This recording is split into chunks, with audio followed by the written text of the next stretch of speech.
नमस्कार, आपके साथ मैं हूं सुजाता कुकरेती और आप देख रहे हैं माइकॉन है। और आज माइकॉन जिन खबरों पर कर रही हूं आपके लिए एक एक करके आपको बताऊंगी। सबसे पहले बात होगी ट्रस्ट में मुसलमान होते तो क्या होता। असदुद्दीन ओवैसी ने आज राम मंदिर में दान चोरी के मुद्दे को लेकर एक ऐसा बयान दे दिया जिससे न सिर्फ सियासी तूफान आया बल्कि भक्तों का भी गुस्सा फूट पड़ा। क्या कहा ओवैसी ने और असदुद्दीन ओवैसी के इस बयान पर संतों में कितनी नाराजगी है वो आपको बताऊंगी। इसी के साथ आज आपको बताऊंगी कि चंपत राय को क्या सब पता था। आज माइकॉन कर रही हूं इस खबर पर, क्या चंपत राय चंदा चोरी करने वालों को जानते थे? क्या चंपत राय चंदा चोरी हो रही थी इस बात को भी अच्छी तरह से समझ रहे थे? आज ये बताऊंगी कि चंपत राय ने पुलिस को क्या क्या बताया। इसी के साथ माइक ऑन कर रही हूं अखिलेश यादव की खबर पर। अखिलेश यादव ने असदुद्दीन ओवैसी को यूपी के सियासत को लेकर क्या संदेश भिजवाया है। असदुद्दीन ओवैसी यूपी भूल जाए, क्या समाजवादी पार्टी यही चाहती है कि ओवैसी यूपी से ही आउट हो जाए? आज इस पर बात होगी। और इसी के साथ बात होगी सिया के परिवार की। सिया और केतन की शादी के बीच चेतन आ चुका था। सिया का परिवार क्या सब जानता था? क्या सिया के परिवार को सब पता था? और कैसे बयान सिया के परिवार बार बार बदल रहा है, आज ये भी आपको दिखाऊंगी। सिया के माता पिता से एक्सक्लूसिव बातचीत आपको दिखाऊंगी। लेकिन सबसे पहले बात होगी राम मंदिर में क्या चंपत राय सब जानते थे?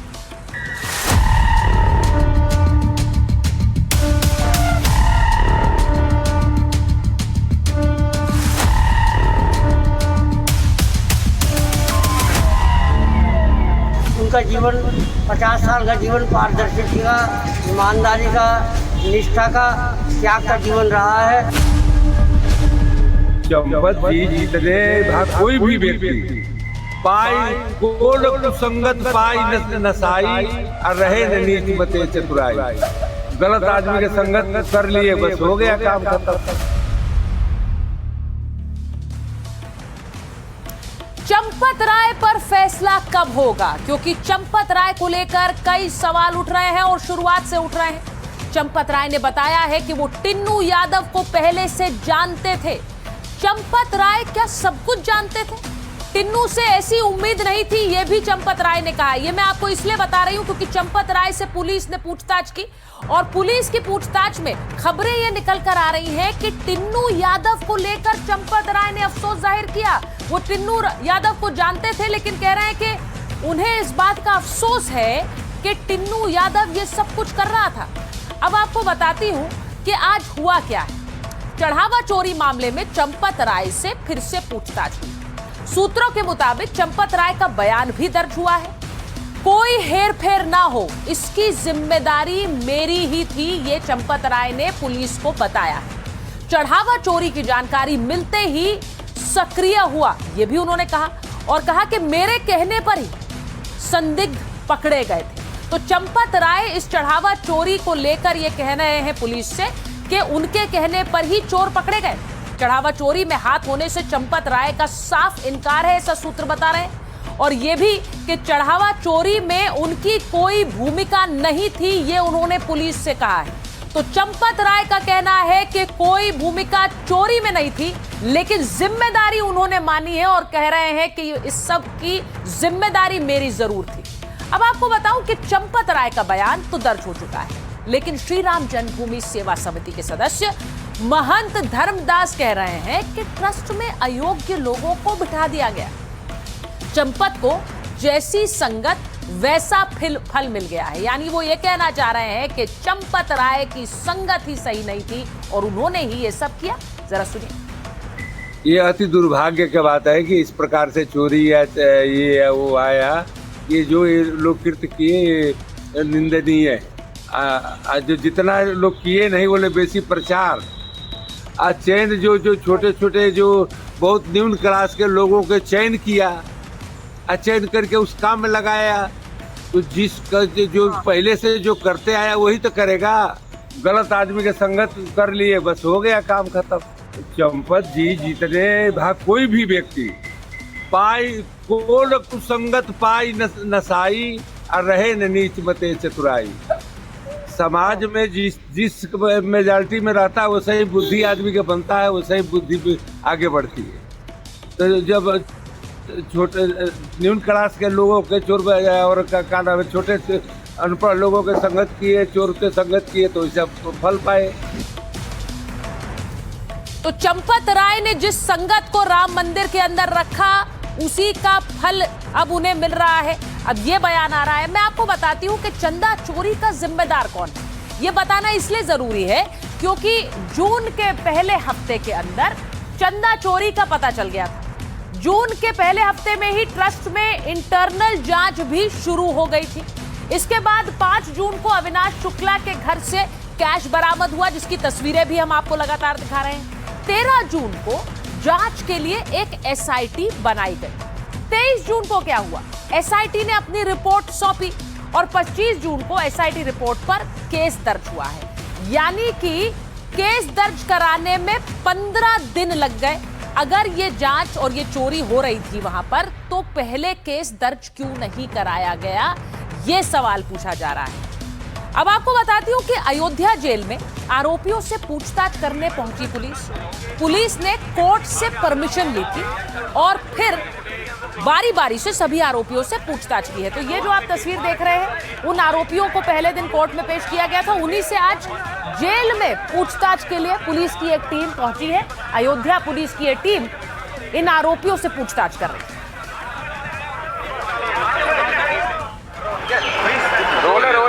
अयोध्या चंदा चोरी के आरोपी, इन्होंने चंदा चोरी से कितना पैसा कमाया, कहां-कहां पर संपत्तियां ली, क्या परिवार के किसी सदस्य के नाम संपत्ति ली है, क्या आरोपियों के परिवार के लोग या जानकार भी इस चंदा चोरी में शामिल हैं, ये सब वो पहलू हैं जिनकी तफ्तीश हो रही है। और इसीलिए आज पुलिस पहुंची है जेल और वहां पर इस टीम ने पूछताछ की। अब आपको बताऊं कि चंदा चोरों पर फाइनल एक्शन की तैयारी हो गई।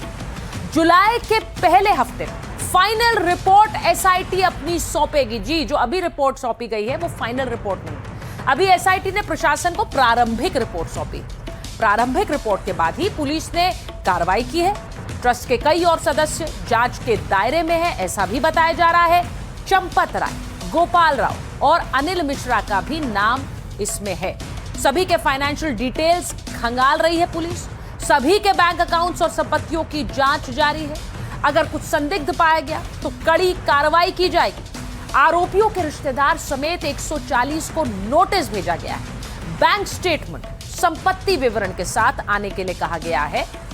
अयोध्या की बैंक ऑफ बड़ौदा ब्रांच में भी जांच जारी है। अयोध्या पुलिस ने बैंक को एक नोटिस सर्व किया है। बैंक ऑफ बड़ौदा में राम मंदिर ट्रस्ट का एक खाता चलता है। राम मंदिर का ऑनलाइन चढ़ावा इसी खाते में आता है। साल में 1-2 बार खाते से पैसा निकाला जाता रहा है और सिर्फ चेक के जरिए अकाउंट से पैसा निकाला जाता था। तो राम मंदिर के साथ इस बैंक में चंपत राय का भी खाता है। काफी समय से, सालों पहले दिल्ली से खाते को ट्रांसफर कराया था। अब अनिल मिश्रा का खाता भी बैंक की इसी ब्रांच में। 3 महीने पहले 20 लाख रुपए का लोन भी लिया गया था। अनिल मिश्रा ने लोन एक ईवी गाड़ी खरीदने के लिए लिया था। अब बैंक की इसी ब्रांच में कुछ आरोपियों के भी खाते हैं। अब चढ़ावा चोरी मामले में आरोपी अविनाश शुक्ला का खाता, टिन्नू यादव के भतीजे मनीष यादव का खाता, ये सब इसी बैंक में। लवकुश मिश्रा की पत्नी सुप्रिया मिश्रा का खाता भी यही है। अब पुलिस ने नोटिस देकर इन सभी की अकाउंट डिटेल्स मांगी है क्योंकि ये सब एक ही बैंक में है और इसीलिए बैंक को इन सब के खाते खोलकर पुलिस के सामने रखने के लिए कहा गया है। इन सब के बीच आज एक बहुत महत्वपूर्ण प्रतिक्रिया आई। संघ प्रमुख मोहन भागवत एक कार्यक्रम में पहुंचे जहां उन्होंने कार्यकर्ताओं को नसीहत दी है। अब इसे जरा गौर से सुनिएगा। उन्होंने चंदा चोरी की जांच के बीच ये बड़ा बयान दिया। उन्होंने कहा कि अहंकार उसे नहीं पकड़ता है जो कुछ नहीं जानता है, अहंकार उसे पकड़ता है जो सब जानता है। अहंकार बड़ों बड़ों को ले डूबता है, अहंकारी संगठन की भी बदनामी कराता है और अहंकारी व्यक्ति अपना भी नुकसान कराता है। अब मोहन भागवत जब ये बात कह रहे हैं तो सब इसका निष्कर्ष निकालने की कोशिश कर रहे हैं कि वो किसे अहंकारी कह रहे हैं, किसके अहंकार की वजह से संगठन का नुकसान हुआ और किसके अहंकार की वजह से बदनामी हुई। अब सब सोच रहे हैं क्या नाम लेने की जरूरत है। जरा सुनिए क्या कहा मोहन भागवत। अहंकार के बारे में ज्ञानेश्वर महाराज ने कहा है ये बड़ा विचित्र है। इस अहंकार की उसकी गोष्ठी, उसका स्वभाव बड़ा विचित्र है। जो कुछ नहीं जानता उसको नहीं पकड़ता, जो जानता है उसका कंठ पकड़ लेता और प्राण ही ले लेता। ध्यान में रखना कि कितने भी हम बुद्धिमान है तो भी सब बातें मेरे मन से होगी ऐसा नहीं है। सब लोग काम करते हैं तो सबका मिलकर जो तय होता है वो करना, अनमवादी होना चाहिए। तो मोहन भागवत कह रहे हैं अहंकार उसे ही पकड़ता है जो सब जानता है। तो कौन ऐसा व्यक्ति है जो सोच रहा था वो सब जानता है? कौन ऐसा व्यक्ति है जिसके अहंकार की वजह से संगठन को चोट पहुंची है? मोहन भागवत संघ प्रमुख का ये बयान बहुत अहम है इस दौरान जब चंदा चोरी की जांच चल रही है। इस बीच चंदा चोरी पर बाबा बागेश्वर का भी बयान आया। उन्होंने कहा कि करोड़ों लोगों की आस्था को ठेस पहुंची, जो भी दोषी है उसे महादंड मिले। इस घटना से सनातन की ही क्षति हुई है। यह कुकृत्य जिन्होंने किया, हमने पूर्ववत कहा कि भगवान राम जी के यहाँ पर रहकर इस प्रकार का कृत्य करने वाले व्यक्ति महादंड पाएंगे। रावण ने माता जानकी जी का हरण किया था तो उसका समूल वंश नाश हुआ था और लाखों करोड़ों लोगों की श्रद्धा का केंद्र भगवान के यहाँ पर रहकर जो भगवान से और धर्म से भयभीत नहीं हुआ और उस ऐसा कुकृत्य किया, निश्चित है वो महादंड पाए। और अब बात 27 के लिए जोर राम मंदिर पर शोर की कर रहे हैं, इसलिए क्योंकि ऐसा लग रहा है कि राम मंदिर में चंदा चोरी से आहत नहीं बल्कि क्या 27 के लिए अपने लिए जमीन तलाशी जा रही है। ये मैं क्यों कह रही हूं एक एक करके आपको बताती हूं। सबसे पहले तस्वीरें अयोध्या से ही आई जो इस पूरी खबर को आपके सामने और प्रगाढ़ तरीके से रखेगी। अयोध्या में कांग्रेस ने आज प्रदर्शन किया, मुख्य आरोपियों पर एक्शन की मांग की चंदा चोरी के मामले में। तो ये तस्वीरें देखिए, अयोध्या में कांग्रेस के प्रदर्शन की आई, जरा चलाइए।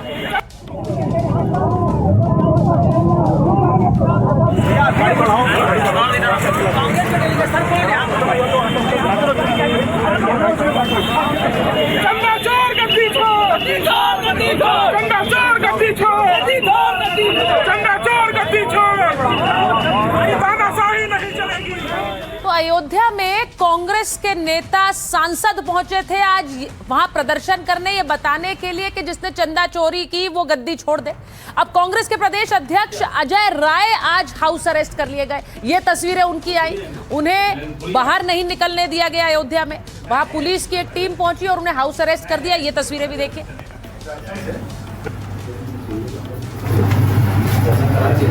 जा सकते हो तो हम तो फिर रूम फेंक दीजिए, हम नहीं जाएंगे तो रूम थोड़ी जाएंगे, तो मुझे थोड़ी यहाँ है।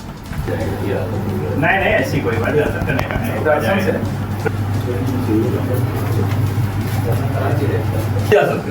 अजय राय कह रहे हैं कि हम लखनऊ क्यों जाएंगे, हम यहाँ प्रदर्शन के लिए आए हैं, हम क्यों जाएंगे लखनऊ। पुलिस की टीम उन्हें किस तरह से हाउस अरेस्ट करके रखी हुई थी उसकी तस्वीर आपने देखी।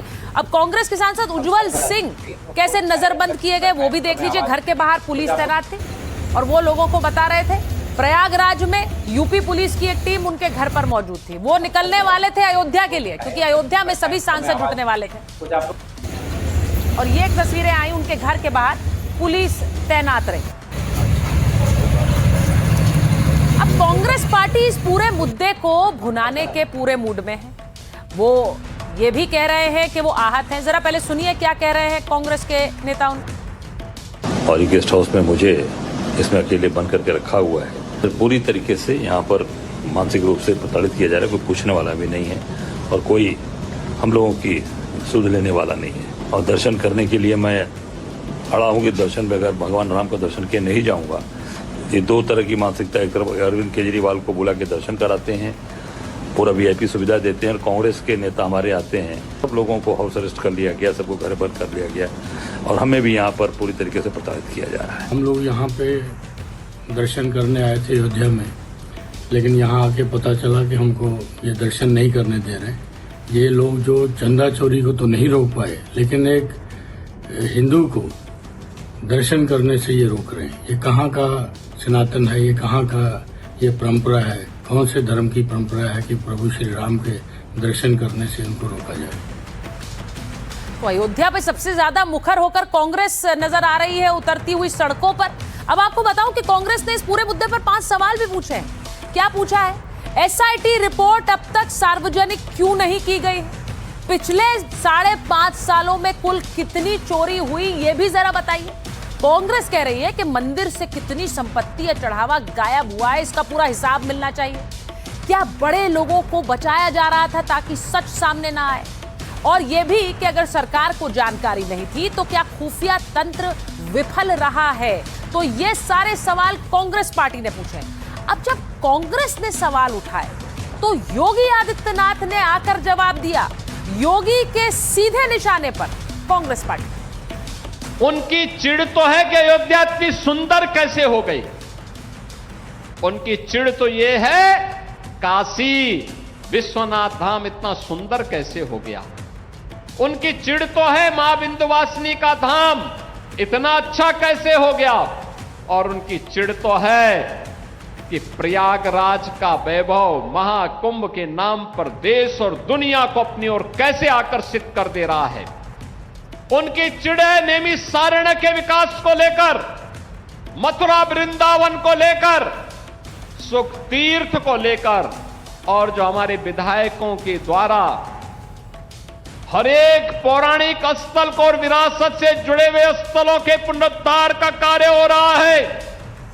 इसको बाधा बन करके इनको रोकने की उनकी चिढ़ थी। जब तो योगी आदित्यनाथ ये बता रहे हैं कि कैसे विपक्ष ने लगातार राम मंदिर में एक बाधा डाली। कांग्रेस के राम मंदिर पहुंचकर रामलला के दर्शन करने को लेकर पूरे दिन आज सियासी माहौल गर्म रहा है। किसी ने इसे ड्रामा बताया तो किसी ने बीजेपी सरकार पर ही निशाना साधा।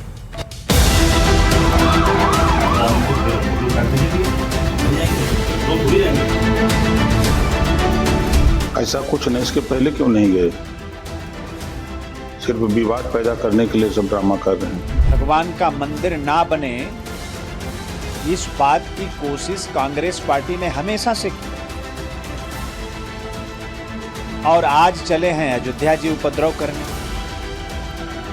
तो प्रशासन ने अच्छा किया और ज्यादा उपद्रव करेंगे तो जेल भी जाना पड़ेगा। वहां उदंडता और उपद्रव के लिए कोई स्थान अयोध्या जी में नहीं है। महमूद जो गजनवी था उसने सोमनाथ मंदिर 17 बार लूटा है। बीजेपी ने अयोध्या का राम मंदिर लगभग 70 बार लूटा, 66 टाइम। देखिए, तो बात तो स्पष्ट है कि दाल में कुछ काला नहीं, पूरी दाल ही काली है। अब मैं आपको ये बताती हूँ कि इस पूरे प्रकरण के बीच एक तरफ कांग्रेस का प्रदर्शन था, दूसरी तरफ अखिलेश यादव का सीधा सीधा प्रहार योगी आदित्यनाथ पर रहा है। तो अखिलेश यादव ने योगी आदित्यनाथ के लिए सीधे कह दिया कि देश पहले नहीं बल्कि चंदा पहले बीजेपी के लिए आता है। सीसीटीवी का नया मतलब चंदा चोरी, ये अखिलेश कह रहे थे। तो वहीं दूसरी तरफ योगी आदित्यनाथ ने कहा कि घड़ियालू आंसू बहाना बंद कर दीजिए, मुल्ला मौलवियों के सामने घुटने टेकना आपका एजेंडा है। ये अखिलेश यादव को योगी आदित्यनाथ की नसीहत। अब अखिलेश कह रहे हैं एसआईटी सिर्फ दिखावा है, पहले तय किया किसको बचाना है, उसके बाद एसआईटी बना दी। उधर योगी ने कहा कि राजनीति करने के बजाय एक बार अयोध्या चले जाइए, उसी में आपका उद्धार हो जाएगा। अब यह भी कहा कि सिर झुकाएं और वहां पर जाकर पश्चाताप करें। अखिलेश कह रहे हैं सपा की सरकार आएगी तो अयोध्या को धार्मिक नगरी के रूप में विकसित करेंगे। योगी कह रहे हैं आप अयोध्या को क्या धार्मिक नगरी बनाएंगे? आपकी पार्टी ने तो राम भक्तों पर गोलियां चलवाई थी। तो ये सियासी बयानबाजी दोनों के बीच लगातार चल रही है। लेकिन इन सब के बीच जो राम भक्त अयोध्या पहुंच रहे हैं और खासकर चंदा चोरी के आरोपों के बाद पहुंच रहे हैं, वो क्या योगी आदित्यनाथ पर भरोसा जता रहे हैं? जरा सुनिए। जब ये चंदा चोरी की बात आती है तो अंदर से लगता है कि कहीं ना कहीं अभी भी वो पाप जो है, जो श्री राम हटाने वाले थे, वो नहीं हटाए लोगों के मन से। तो ये मन से हटना चाहिए। जो लालच है पैसों का, वो भगवान से बढ़ के नहीं है पैसा, जो है भगवान है हमारे, तो ये लालच हटना चाहिए मन से। ये बहुत गलत बात है। भगवान के सानिध्य में रहने के बाद भी अगर ऐसी प्रवृत्ति के लोग हैं तो उनको जरूर वहाँ से हटाना चाहिए, बिल्कुल हटाना चाहिए। और उनको जो भी कोई योगी जी SIT का गठन किया है, वो SIT हमें पूरा विश्वास है कि उनको योगी जी नहीं छोड़ेंगे। हमारा एकदम मन एकदम बहुत ज़्यादा दुखी हुआ है और हम अयोध्या दर्शन के लिए ही आए हैं, नागपुर से आए हैं। और आदित्य योगी जी के राज में ये सब हुआ, वो बहुत खराब हुआ, लेकिन इसमें उनके कुछ भी ये नहीं है। और हमें पूरा यकीन है ये जो करोड़ों का गबन हुआ है, तो ये योगी सरकार इसका पूरा यानी पूरा इन्वेस्टिगेशन करके पूरे लोगों के सामने इसको ज़रूर लाएगी। चोरी हुई तो वो तो गलत लोगों की वजह से हुई ना, इसमें नियत गलत होने की वजह से हुई ना। ये तमाम केस इस पर लगाए गए हैं और इसका मुख्य कौन अभियुक्त है, ये अभी फैसला जब आएगा तब ये पता लग पाएगा। इस प्रकार से किसी के ऊपर आरोप लगाना ये कि उचित बात नहीं है। तो आपने सुना कि भक्त क्या कह रहे हैं। अब भक्त पूरा भरोसा जता रहे हैं जांच पर। भक्तों को लग रहा है कि जांच के अंदर अब दूध का दूध पानी का पानी हो जाएगा, जैसा कि योगी आदित्यनाथ ने कहा। लेकिन इस चढ़ावा चोरी विवाद के बीच राजनीतिक कैसे अपने लिए जमीन तलाशने की कोशिश हो रही है, वो आपको अब बताती हूँ। चढ़ावा चोरी विवाद में असदुद्दीन ओवैसी की भी एंट्री हो गई। 27 के वास्ते राम मंदिर के रास्ते चल रहे हैं क्या? राम का नाम लेकर क्या 27 में अपने लिए वो जमीन देख रहे हैं? ये आपको क्यों कह रही हूं? क्योंकि असदुद्दीन ओवैसी ने आज एक ऐसा बयान दे दिया जिसे लेकर सियासी तूफान आया। असदुद्दीन ओवैसी सीधे कह रहे हैं कि राम मंदिर में अगर किसी मुसलमान को रख देते तो बहुत आसान होता, क्योंकि तब बुलडोजर भी चल गया होता और एनकाउंटर भी हो गया होता। अगर ट्रस्ट में गलती हो गई, उस ट्रस्ट में एक मुसलमान को तुम मेंबर बना लेते और बाद में जब ये घोटाला सामने आया तो उस मुसलमान को ले जाकर एनकाउंटर कर देते, बुलडोजर से उसका घर तोड़ देते, केस क्लोज्ड। चंपक तो मजे में है, चंपक अभी पूरे चंपक मजे में है। अब असदुद्दीन ओवैसी कह रहे हैं चंपत हो गए, चंपत तो मजे में है। अब उनका मतलब क्या है? असदुद्दीन ओवैसी के बयान के कई मायने निकाले जा रहे हैं। ओवैसी यूपी में हमेशा मुसलमानों की बात करते हैं, मुसलमानों के एनकाउंटर को लेकर सवाल उठाते हैं और योगी आदित्यनाथ की सरकार को कटघरे में खड़ा करते हैं। अब मुसलमानों के घर बुलडोजर एक्शन को वो सियासी बताते आए, बयानों में योगी आदित्यनाथ को मुस्लिम विरोधी बताते आए। अब 27 में चुनाव है और असदुद्दीन ओवैसी 27 के लिए पूरा खाका खींच चुके हैं। राम मंदिर के बहाने क्या वो मुस्लिम वोट बैंक को साध रहे हैं? राम के नाम पर क्या ओवैसी विभाजन करना चाह रहे हैं? क्योंकि राम का नाम लेकर असदुद्दीन ओवैसी सीधे सीधे ये कह रहे हैं कि इस राम मंदिर में अगर कोई मुसलमान होता तो कब का न्याय हो जाता।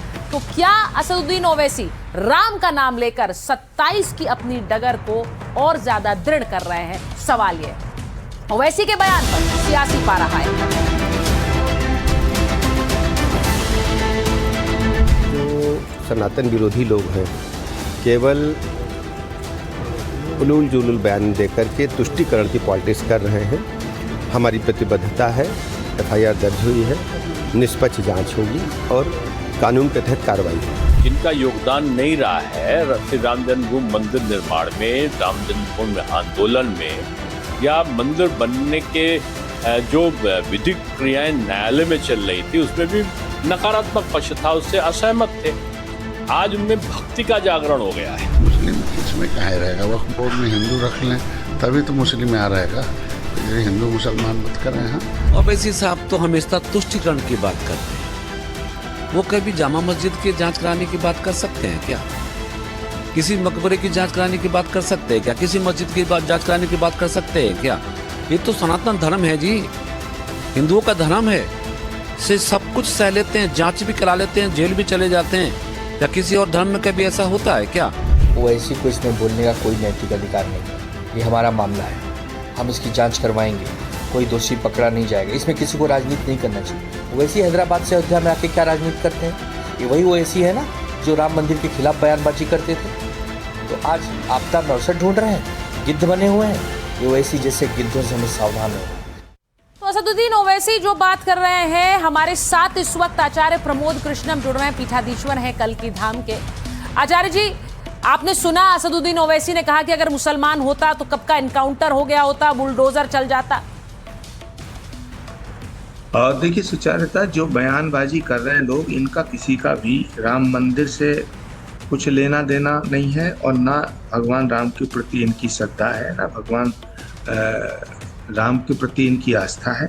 और ये सब वो लोग हैं जो राम मंदिर को बनते हुए देखना ही नहीं चाहते थे। ये सब वो लोग हैं जो ये चाहते थे कि राम मंदिर कभी ना बने, लेकिन श्री राम जन्मभूमि का मंदिर बना, उसकी प्राण प्रतिष्ठा हुई और करोड़ों लोगों ने, करोड़ों हिंदुओं ने जश्न मनाया, उत्सव मनाया। ये भारत का विषय नहीं है, पूरे सनातन का विषय है। 500 साल के संघर्ष के बाद एक सफलता हासिल हुई। अब ये जो घटना है ये बड़ी दुर्भाग्यपूर्ण है और इसमें इसके दो पहलू हैं। एक पहलू है धार्मिक आस्था का पहलू, दूसरा पहलू है राजनीतिक। क्योंकि अयोध्या एक ऐसा स्थान है, श्री राम जन्मभूमि अयोध्या ऐसा स्थान है जिसमें जो भी घटना घटी उसका प्रभाव भारत की राजनीति पर। अयोध्या ने सरकारें बदली, सरकारें बनाई, अयोध्या की वजह से सरकारें गिराई गई, तो भारत की राजनीति पर अयोध्या का प्रभाव पड़ता है। आचार्य जी, चंपत राय को लेकर आज सवाल पूछे जा रहे हैं। ये पूछा जा रहा है कि क्या वो गलत हैं? अब वो करता धरता थे तो उनको क्या नहीं पता था कि इतनी बड़ी चोरी हो रही है? आपका मत क्या है इस पर? देखिए सुचारिता, मुझे लगता है अगर मैं व्यक्तिगत रूप से कोई बात करूं तो चंपत राय जी का जो जीवन है वो पूर्ण रूप से भगवान राम के मंदिर के प्रति समर्पित है, इसमें कोई संदेह नहीं। लेकिन दूसरा पक्ष ये है कि चोरी भी उन्हीं के नीचे हुई और लूट हुई है। ये चोरी नहीं है, ये बहुत बड़ा घोटाला है। ये 10-20-50 करोड़ का मामला नहीं है, ये सैकड़ों करोड़ की लूट है और निरंतर हो रही थी। तो इस लूट को जो कर रहे थे वो पापी है, लेकिन इस लूट को होता हुआ जो देख रहे थे उन्हें निर्दोष नहीं कहा जा सकता है। गलती कहाँ हुई, गलती किसने की, कितनी देर तक की, पाप किसने किया, इसके लिए एक सशक्त जांच एजेंसी की जरूरत है और ऐसी एजेंसी इसकी जांच करे जो सक्षम हो, जिसका दायरा व्यापक हो। जी। मुझे नहीं लगता कि वर्तमान में जो एसआईटी का गठन हुआ है, जो एसआईटी ने जांच की है, उसमें 7-8 लोग जेल गए हैं, उस एसआईटी की जांच को निष्पक्ष मान लिया जाएगा, मुझे इसमें संदेह है। आचार्य जी, मैं आपसे आज ये जरूर पूछूंगी कि कांग्रेस पार्टी जो आज धरना करने अयोध्या, वहां के सांसद पहुंचने लगे हैं, वो कह रहे हैं कि राम के नाम पर चोरी हो रही है। राम के नाम पर अब जिस तरह कांग्रेस पार्टी जमीन पर उतर रही है, इसको लेकर आप क्या कहेंगे? ये सब घड़ियाली आंसू बहा रहे हैं, ये सब फ्रॉड है, ये बड़े मक्कार हैं, बहुत झूठे हैं, लेकिन इन्हें मौका मिल गया। किसी के घर में आग लग गई और दूसरा कह रहा मैं तो हाथ सेकना चाहता हूं, राजनीतिक रोटियां सेकना चाहते हैं। और ये श्री राम जन्मभूमि ट्रस्ट को, श्री राम जन्मभूमि मंदिर को और भगवान श्री राम को बदनाम करने का कोई भी मौका नहीं छोड़ना चाहते। इसीलिए जरूरी है कि सबसे पहले श्री राम जन्मभूमि ट्रस्ट के पदाधिकारियों को इस्तीफा देना चाहिए और उनको कहना चाहिए कि भाई किसी भी एजेंसी से जांच कराओ। भारत के करोड़ों लोग अभी भारत के यशस्वी प्रधानमंत्री नरेंद्र मोदी जी की तरफ देख रहे हैं, क्योंकि उनका भरोसा प्रधानमंत्री और भारत के प्रधानमंत्री, हम आप सब, ये जितने भी कांग्रेस के लोग हैं, समाजवादी पार्टी के लोग, ये सब वो लोग हैं जिन्होंने कभी राम मंदिर का समर्थन नहीं किया। आज ये सब टारगेट कर रहे हैं, तो इन्हें मौका ना मिले, इसलिए ट्रस्ट को अपना दायित्व निभाना चाहिए और भारत सरकार को भी विलंब किए बिना, अविलंब इसकी जांच सीबीआई को सौंप देनी चाहिए ताकि दूध का दूध और पानी का पानी। तो बड़ी बात आप कह रहे हैं कि ट्रस्ट के सभी पदाधिकारी अपने पद से इस्तीफा दें और ये पूरी जांच सीबीआई करे, ऐसा आप कह रहे हैं। बहुत बहुत धन्यवाद आचार्य जी हमसे बात करने के लिए। इस बीच जब मैं आचार्य प्रमोद कृष्णन से बात कर रही हूं तो बड़ी खबर भी आ गई है कि 6 जुलाई को राम मंदिर ट्रस्ट की बैठक होगी। चंपत राय और अनिल मिश्रा के इस्तीफों पर फैसला होगा। बैठक में मंजूर हो सकते हैं दोनों इस्तीफे। ट्रस्ट में खाली हो सकते हैं 3 पद। राम मंदिर ट्रस्ट में बड़े बदलाव के ये संकेत हैं। नए चेहरों को मिल सकती है ट्रस्ट में जगह। ट्रस्ट में सीईओ की नियुक्ति पर भी चर्चा होगी। अब आपको यह भी बताऊं कि खबर ये आ रही है कि नृपेंद्र मिश्र बन सकते हैं नए सीईओ इस ट्रस्ट के। सीईओ पद की रेस में योगेश्वर राम मिश्रा का भी नाम है, लेकिन नृपेंद्र मिश्रा बन सकते हैं नए सीईओ, ऐसी खबरें आ रही हैं। तो सीईओ की नियुक्ति भी इस बैठक में इस पर बात की जा सकती है, इस बीच बात हो सकती है। तो ये बड़ी खबर आपको बता रही हूं कि कैसे बैठक में रिक्त पदों को भरने की बात और इसी के साथ नृपेंद्र मिश्रा को लेकर बड़ी खबर आ सकती है।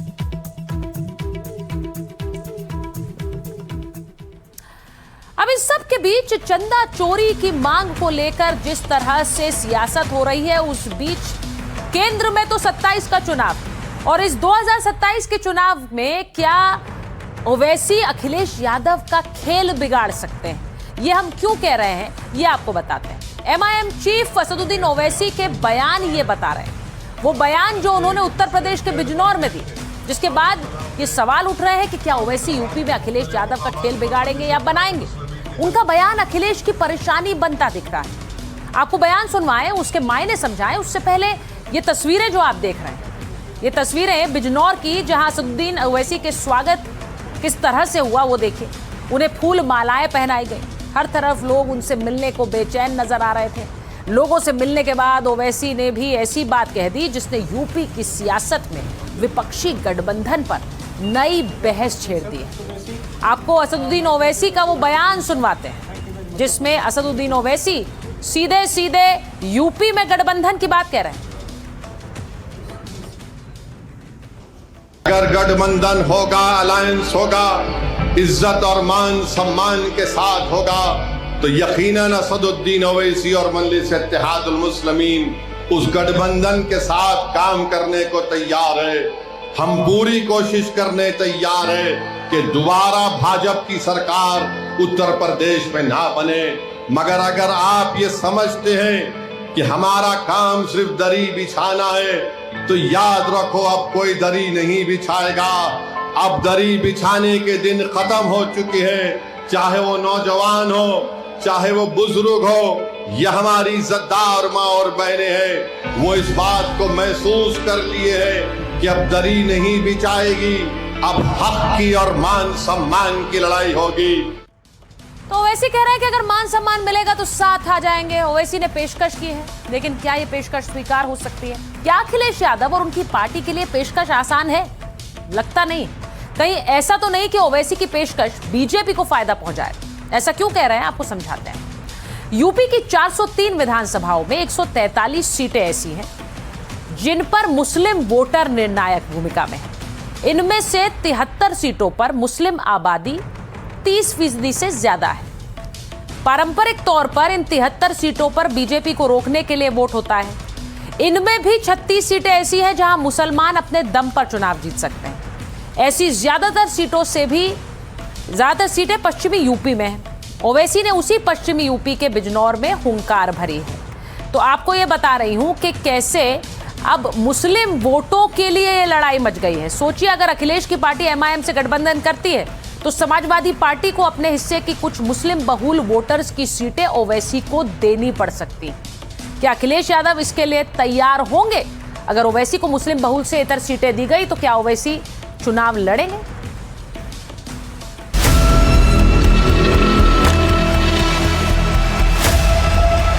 समाजवादी पार्टी तैयार है। गठबंधन में हमारी एक ही शर्त है कि आप उत्तर प्रदेश में चुनाव फिलहाल मत लड़िए, क्योंकि आपके चुनाव लड़ने से अपोजिशन कमजोर होता है और जहां जहां आप चुनाव लड़े हैं वहां वहां भारतीय जनता पार्टी की सरकार बनी है। ओवैसी जी का तो काम ही भारतीय जनता पार्टी को कवर फायरिंग देने का है। ओवैसी जी चुनाव में भारतीय जनता पार्टी के साथ खड़े होते हैं। चुनाव इसलिए लड़ते हैं कि बीजेपी जीत पाए।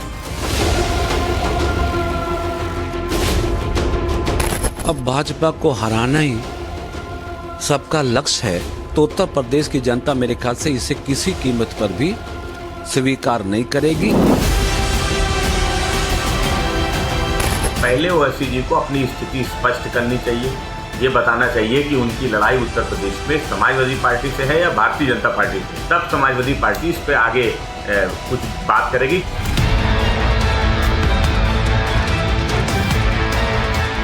आप मुसलमानों के ठेकेदार बनते हैं, भाजपा हिंदुओं के ठेकेदार बनती है और हिंदुस्तानियों को आप ठगते हैं। भाजपा वाले भी और ओवैसी मिलकर के दोनों हिंदुस्तानियों को ठगने का काम करते हैं।